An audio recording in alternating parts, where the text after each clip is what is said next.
જય ફકરાનાથ મહારાજ। આપણે ફકરાનાથના ઇતિહાસ વિશે વાત કરવાના છીએ।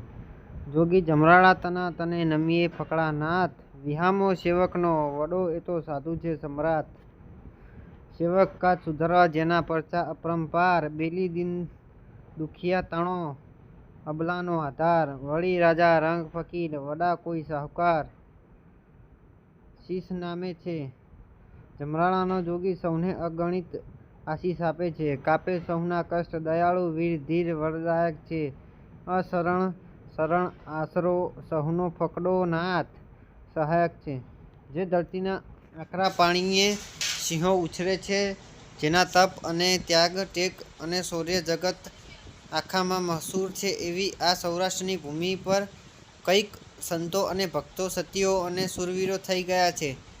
તેમના ઇતિહાસો આજે પણ તેની દિવ્ય ગાથાને ઉજાગર કરે છે। આવા જ આકર્ષણથી મારવાડથી સૌરાષ્ટ્ર ખેંચાઈ આવેલા એક મહાન સંતની આ વાત છે। મારવાડની ધરતીમાં કેતકી નામની જાગીર અને ઠાકોર સરદાર સંગ રાણા નામે રાજપૂત બહુ ઉદાર માણસ અને શૂરવીર પુરુષ છે। એક દિવસ કેતકી ગામમાં સાધુની જમાત આવી। જમાતમાં મહાનસિંહ ઉદયગીરી બાપુની ઠાકોર બહુ સારી આગતા સાગતા અને સેવા કરે છે। જમાત આખીના ધામધૂમથી રૂડા સામૈયા થાય છે, ભોજન ભંડારો અને સત્સંગ થાય છે। આમ 10 દિવસ સુધી ઉદયગીરી બાપુ ઠાકોરોની મહેમાનગતિ માણ્યા પછી રજા લે છે અને રજા લેતી વખતે ઠાકોરને એટલું કહે છે કે, ઠાકોર, જગદંબા અને ભોળાનાથની આપની પર અસીમ કૃપા છે। આપને કોઈ વાતની કમી નથી, પણ હું એક સાધુ વિનંતી કરું છું કે ઠાકોર, કંઈ માંગવું છે? બાપુ, હું ક્ષત્રિય છું, બીજું તો શું માંગું, પણ આટલી બધી સંપત્તિ અને આ જાગીરને ભોગવવાવાળો મારા પછી કોઈ નહીં હોય, મારે શેરમાટીની ખોટ છે। તે દિવસે મહંતસિંહ ઉદયગીરી કહે છે કે, ઠાકોર, ગુજરાતમાં ભાલ પ્રદેશમાં ભીમનાથ નામનું એક ગામ છે।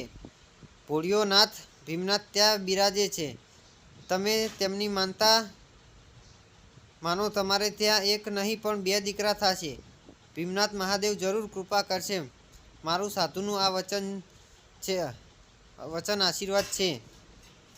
સુંદર મૂર્તિ સમ્રાટ, હરદમ જુગ જોડી હાથ, ભજલે મન ભીમનાથ, શંકર નામી અનાદિ શિવ, ઓમકાર નિરંજન નિરાકાર, ભંજન દુઃખ પાપ ભાર ઈશ્વર નામી, દાયક નવનીત જાણ, ઓપત મહિમા અપાર, સિરજન સંસાર સાર શંકર સ્વામી, ગહરી શીશ વહત ગંગ જલધરંગ, ઉમિયા અર્ધંગ અંગ કેફનહારી, સુંદર મૂર્તિ સમ્રાટ, હરદમ જુગ જોડી હાથ, ભજલે મન ભીમનાથ શંકર નામી। સાધુ ઉદયગીરીના વચન સિદ્ધ થયા છે।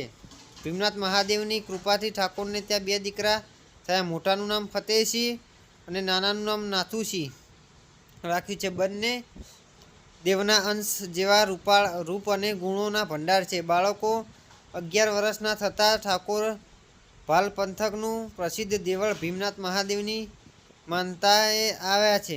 બંને દીકરાની માનતા નિવેદ જુવાર્યા। ભીમનાથ મહાદેવે શ્રાવણી અમાસનો મેળો ભરાયેલો। ઠાકોર અને ઠકરાણી કુંવરડાને મેળામાં ફેરવે છે।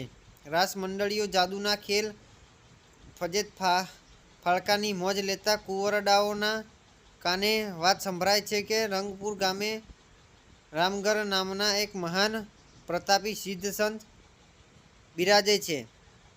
મેળામાં માલતા લોકો કહેતા હતા કે અહીંથી રંગપુર જાવું છે। કુંવરડાઓએ આ વાત સાંભળી બંને ભાઈઓએ રામગર બાપુના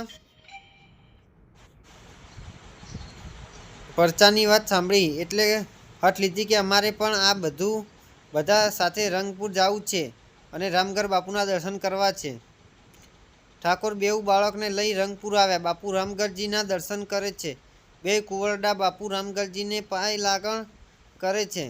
સંતની નજર મોટા કુંવરડાને થી મળે છે અને જાણે જુગનો નાતો અને વરસાનો વિખૂટ પડેલ 2 સ્નેહીઓ સામે મળતા હોય અને જુગે જુગની ઓળખાણ તાજી થતી હોય તેમ મોટા કુંવર ફતેહસિંહ ઉપર બાપુની મીટ મંડાય છે.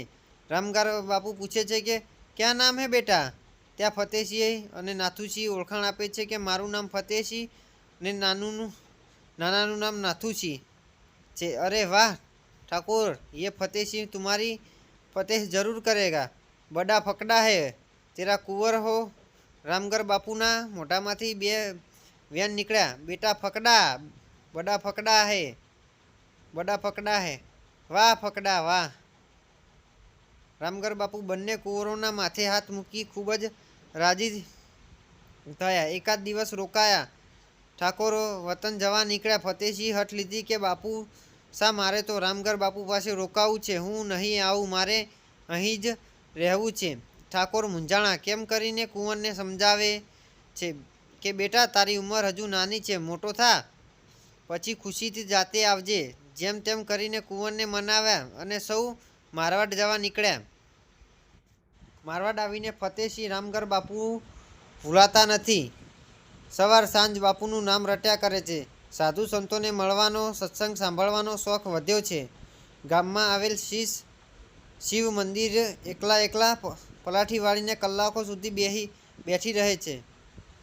આમ કરતાં કરતાં ફતેહસિંહ 17-18 વર્ષના થયા. ધીમે ધીમે ખાવા પીવાનું બંધ કર્યું. આખો દિવસ સૂન મૂન બેસી રહે. માવતર પૂછે તો એક જ વાત કરે, મા બાપુ રંગપુર જાવું છે, મને રામગર બાપુ પાસે જવા દો, મને સંસારમાં જીવ છરતો નથી, મને રામગર બાપુ પાસે લઈ જાઓ. ઠાકોર અને ઠકરાણાએ વિચાર કર્યો કે જેવી ભીમનાથ દાદાની ઈચ્છા. નાનો નથુસિંહ જાગીરના વહીવટમાં ધ્યાન રાખતો. મોટા પર માવતરને પ્રેમ પણ વધુ, પણ દીકરાનું દિલ નથી દુભાવવું. જેવી ભગવાનની ઈચ્છા. એમ મનને મનાવી દીકરાને રજા આપે છે. મા બાપને પગે લાગી ફકડો રંગપુરના માર્ગે ઉપડ્યો. એણે જાણે અલખનો માર્ગ મળી ગયો હોય. રંગપુર આવ્યો. રામગીરી બાપુના ચરણોમાં માથું નમાવ્યું અને બોલ્યા, હું કેતકી જાગીરનો કુંવર ફતેહસિંહ રાણા તમારા શરણે આવ્યો છું. મને કાયમ આપની પાસે રહેવાની રજા આપો. મારે તમારી સેવા કરવી છે. બાપુ રામગર તો વાટ જોતા હતા. ફકડાને માંડ્યા અલખને પંથે પલોટવા. મેરા ફકડા, વાહ ફકડા બેટા ફકડા, એમ ફટકાર કર્યા અને ફકડા ઉપર પોતાની કમાણીના પડ ચડાવ્યા કરે. થોડા વખત થયો અને ફકડે વતનમાં મા બાપને ખબર મોકલાવ્યા કે મારી વાટ ના જોતા, મેં સંસાર મૂકી દીધો છે અને સાધુતાનો કેળો પકડ્યો છે. મારવાડના કેતકી ગામે ખબર પહોંચ્યા. માવતરો સમજતા તથા એમ પહેલેથી જ ખબર હતી કે દીકરાનો જીવ સંસારમાં નથી. એમને તો મન મનાવી લીધું, પણ મોસાળમાં હાહાકાર મચી ગયો. મામાના દીકરીબા પ્રેમકુંવરબા પાનબાઈબા સાથે ફતેહસિંહનું સગપણ થયું હતું. ભાણેજ સાધુ થઈ ગયો. દીકરીના ભવિષ્ય શું સમજવું? દીકરી પ્રેમકુંવર હવે શું કરવું એને ક્યાં ચેન નથી. જેને પતિ તરીકે કલ્પ્યા હોય અને વળી રાજપૂતની દીકરી, એકના નામની ચૂંદડી ઓઢે, બીજાના નામની ઓઢે નહીં. પોતે ક્ષત્રિયાણી સતી સ્ત્રી છે. માવતરને કીધું કે મારે એમના એકવાર દર્શન કરવા છે. પોતાના માવતરને લઈ પ્રેમકુંવર રંગપુર આવ્યા છે. બાપુ રામગરજીને પ્રણામ કરે છે. ફકડાને ધારીને નીરખી લીધો. વાહ રાજપૂત, વાહ રાજપૂત, ભલો ભેખ લીધો હો. માવતર રામગર બાપુને વાત કરી, તમારા શિષ્ય સાથે તો પ્રેમકુંવરનું સગપણ થયેલું છે. રામગર બાપુ જવાબ આપે છે, वो भाग्य की बात है, अब तो साधु बन गया है, अब क्या करे, जोगी को संसारी कैसे बनावे. પ્રેમકુંવર બાપુને કહે છે, બાપુ હું તો ક્ષત્રિયાણી, મારે તો હવે ઈ જ ધણી. ક્ષત્રિયાણી એ બે ભવ ના કરે. રામગર બાપુએ ખૂબ સમજાવી, પણ સમજી ફકડો આવીને સમજાવવા લાગ્યો કે મને ભૂલી જાવ, આ ખોડિયું તો હવે સાધુનું છે. પ્રેમકુંવર કોને એક જ વાત, હું તમારી છું અને તમારી જ રહેવાની. જેસલમેરની ભટિયાણી, ક્રૂરો કે એક સ્વભાવ. બેટા રણ જૂજી મરે અને બેટી કાટ ચડાવે. બાપુ રાજપૂત રણમાં મરે અને રાજપૂતાણી સતી થાય. ક્ષત્રિયાણી માટે જીવવાનો કોઈ રસ્તો નથી. મારો ધણી તો ધર્મના ધીંગાણા અલખની ઓળખાણ માટે યુદ્ધ કરે છે. હવે હું દેહ નહીં રાખું. એણે ફકડાની સામે જોઈને કીધું કે હે નાથ, હવે હું ખોડિયું ખાલી કરું છું. મારું સ્થાન તો તમારા હૃદયમાં છે. આમ બોલીને પ્રેમકુંવર ભગવાનના સૂર્યનારાયણની નમસ્કાર કર્યા અને બોલી, હે સુરતદાદા, મારી રાજ રાખજો.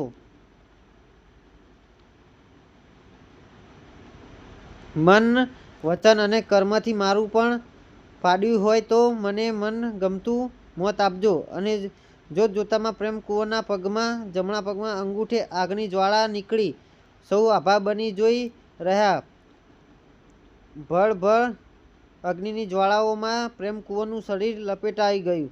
જય ફકડાનાથ, જય ફકડાનાથ એવા નાદ સાથે પ્રેમકુંવર સતી થયા. ફતેસિંહ ફકડો તો બન્યો, પણ પ્રેમકુંવરે બળતા બળતા પોતાના નાથને જય બોલાવી. ફતેસિંહ બાપુ રામગઢ ફકડો કહેતા અને નાથ એટલે મારો પોતાનો પતિ. સતી પ્રેમકુંવરબાએ નાથ શબ્દ આપ્યો. નહીતર રામગઢ બાપુનો શિષ્ય હોત તો એની પાછળ ગરજ અથવા ગિરી લાગે, નાથ શબ્દ ના લાગે. પણ પોતાનું સગપણ જેની સાથે થયેલું હોય તે ક્ષત્રિયાણી સળગતા સળગતા ફકડાને ફકડાનાથ કીધેલું. ત્યારથી લોકો ફકડાનાથ તરીકે તેનું સંબોધન કરવા લાગ્યા.